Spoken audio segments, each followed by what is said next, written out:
সকাল আনুমানিক 10টার দিকে এস্টিমেটর স্যারের রুমে যাই, গিয়ে আমি স্যারকে বলি, স্যার আপনি যেইভাবে যে টেন্ডারটা লটারিটা করে ফেললেন, আমি যে ঠিকাদারকে অবগত করলাম না, এবং উল্লেখ থাকে একটি উইনার লিস্ট এবং একটি কাগজ থাকে, ওইটার মধ্যে ইয়া যে উপস্থিত থাকে, কে যে ঠিকাদারগুলো যে লটারির সময় যে উপস্থিত থাকে, ওইরকম একটি আমি ধারাবাহিকতায় আসি, তাহলে বিষয়টি পরিষ্কার হবে।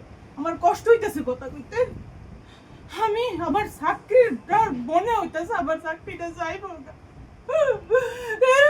আমি এত বিস্তারিত কইতেছি, মনে হয় চাকরিটা যাইব গা। আমি কইলাম, স্যার আমার তো চাকরি যাইব গা, লটারির সময় কেডা কেডা উপস্থিত ছিল, এই কাগজ করলেন না কি রে? আমি এই কথা কইয়া এস্টিমেটর টিপু স্যারের রুমেতে বাইরে আইছি পরে এর কুদ্দুর পরে আমার এক্সিডেন্ট স্যারে ডাইছে, মনে হয় এমরান্ডে দিয়া 900 প্রহরী এমরান্ডে দিয়া মনে ডাহাইছে। আমি গেলাম, আমি যাইয়া দেখি রুমটার ভিতরে কমপক্ষে 60টা বেড়া বয়ে রইছে।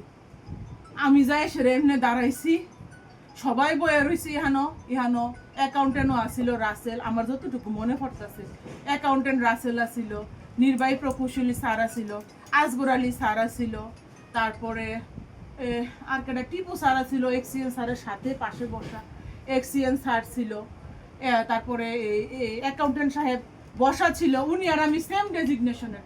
আমি গেছি কথা বলতে, উনি বসা, আমি দাঁড়াই রয়েছি। তারপর আমি যাওয়ার পরে কয় কি, ফাঁকনামি করো, আমার উফরে দিয়া কথা কও, তোমার এই চার্জ করার ক্ষমতা কে দিছে? তুমি যে টিপু স্যারকে যে চার্জ করলা যে আমাকে উইনার লিস্ট দেন, আমি জীবনও উইনার লিস্ট চাইছি। হ্যাঁ আমি বলতাছি, হ্যাঁ আমারে কয়, সুন্দরী তুমি ইয়া আমার এক্সচেঞ্জ স্যারে ভাই নাম কি আবুল খায়ের, কি বলে কি, সুন্দরী তুমি প্রশাসনিক ব্যবস্থা শিখাইতে আসছো আমাকে, আমি এত জায়গা চাকরি করতে আসছি, তুমি আমাকে প্রশাসনিক ব্যবস্থা শিখাইতে আসছো? এই টিপু ওরে ধর। টিপু আমাকে এরকম ফিচ্ছা মুড়ে এরকম ভাবে ধরছে, আর এক্সিএন আমাকে এরকম ভাবে এখানে ধরছে, উনার হাত আমার বুকে লাগছে, স্তনে লাগছে, আমার এখানে এড়াইয়া গেছে। আমি বাসার যাই সে আমি দেখছি কেন ধরছে আমাকে, নাকি আমি সুন্দরী, আমাকে নাকি বুঝাবে প্রশাসন কি উনি আমাকে বুঝাবে, আমাকে উনি হুমকি দেয়, প্রশাসনিকের কথা কইতে আইছো, 1-2 তে তোমারে বদলি করে দেবো, এবং উনি তাই করছে। 6 ঘন্টার ভিতরে আমার কুমিল্লা থেকে পটুয়াখালী বদলি করছে। আমি একটা ডায়াবেটিসের রোগী, আমার ছেলে মডার্ন স্কুলে পড়ে, ওরে আমি আনা নেওয়া করে, আমার স্বামী সংসার, আমার শাশুড়ি দিনের বেলা 100 বার মাথা ঘুরে পড়ে জায়গা, আমার সংসার আমাকে আনুমানিক 6 ঘন্টার ভিতরে বদলি করছে। আপনাকে যে হেনস্থা করছে যেমন কখন করছে? আমাকে 21 তারিখ সকাল আনুমানিক 10টার পরে ওনার রুমে যাওয়ার পরে আমাকে 21 তারিখ, আর এরপরে 6 ঘন্টার মধ্যে বদলি করেছে। জি, এরপরে 6 ঘন্টার মধ্যে বদলি করছে, এবং আমি মাথা ঘুরে ওখানে পড়ে গেছি একবার।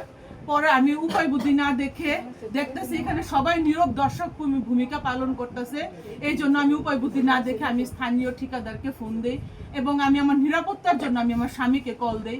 ওই মুহূর্তে আমি নিরাপত্তাহীনতায় ভুগতেছিলাম। আপনাকে ওই হেনস্থা করা হয়েছে, আপনি অন্যায় কাজের বিরুদ্ধে প্রতিবাদ করেছেন? জি আমি অন্যায় কাজের বিরুদ্ধে। আর উনি আমার কাছে টাকা চায়। কত টাকা চায়? উনি আমার কাছে 5 লক্ষ টাকা চায়। কেন? উনি আমাকে বদলি ঠেকাই দিবে।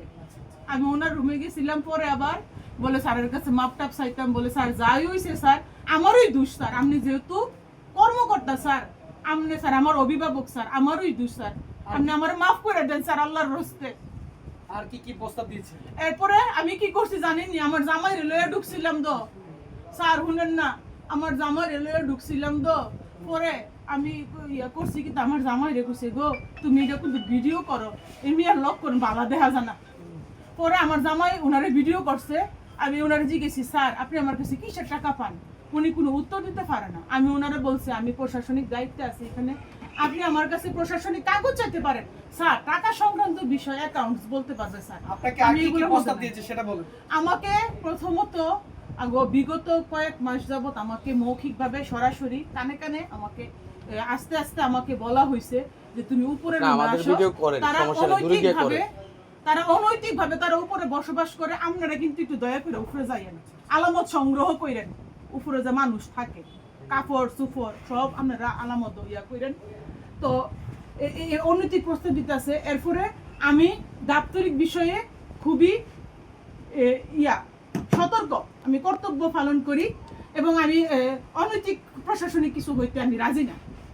যেই কারণে আমার প্রতি এরকম প্রতিহিংসামূলক এবং সবসময় আমাকে সুন্দরী বলে, এটা আনঅফিসিয়াল সম্বোধন। আমাকে সুন্দরী উনি বলতে পারে না, এটা আনঅফিসিয়াল, এটা একটা মহিলাকে যৌন হয়রানির আওতায় পড়ে। এটা আমাকে উনি কেন সুন্দরী বলবে? আমার নাম মুসাম্মদ তাজমিন আক্তার, আমার দাপ্তরিক নাম মুসাম্মদ তাজমিন আক্তার, উচ্চবার সহকারী। উনি আমাকে সুন্দরী কেন বলবে? কেন ঠিক আছে। উনি আমাকে কেন সুন্দরী বলবে? উনি আমার স্তনে হাত দিবে কেন? আমার বুকে কেন আঁচড় পড়বে? অফিস করতে কর্মকর্তা দ্বারা আমার বুকে কেন আঁচড় পড়বে? কেন আঁচড় পড়বে? আমি মুখ এখন কেমনে দেব?